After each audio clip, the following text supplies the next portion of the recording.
think what I'm noticing, I've been teaching for about 14 years, and with my teacher, 17 of those years.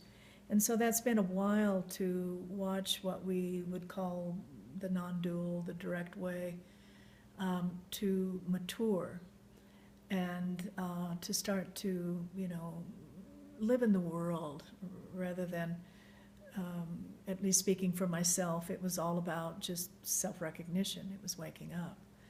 And now the questions, the inquiry is really about how is this lived?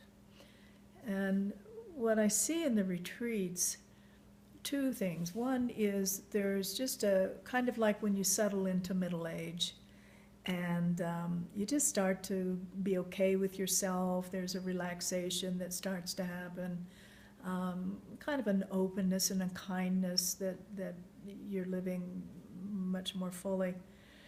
And the other extreme, or the polarity, I would say, of that is people who are really quite frustrated. They've given their entire life. They probably put 3 kids to college with what they've paid with retreats and traveling and everything in their spiritual life, and they're finding that there isn't that deep ease of being and that deep ability to move through life in that sense of the interconnectedness.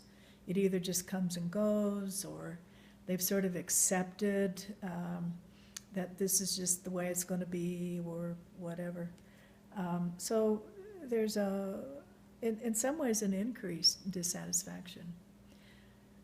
What I see that is most often missed is that with all of that willingness, all of that sincerity, all of that, genuine longing that wants to become self-aware, there's still this subtle projecting on the teacher or the teaching or something that's been read and comparing where they are with that. It's like an abandonment of oneself towards the ideal in whatever form that comes in. So if I could encourage anything, it's to come back, really bring all of that willingness, that love, that devotion, that attention, bring it back to oneself and really bring the attention into oneself, using the body as the anchor, and genuinely asking, how does this want to move here? How does it want to express itself here? How does it want to dance and live and celebrate its uniqueness rather than some comparison that, it's impossible. The comparisons are impossible. And that coming back, that coming home, that authentic listening, that authentic loving, being intimate with oneself, that's the key. That's the key. So whether it's a very mature recognition or a deeply frustrating experience, it's really immaterial. It's always the same pointer. Come back, listen to the uniqueness, follow with great heart courage what you find.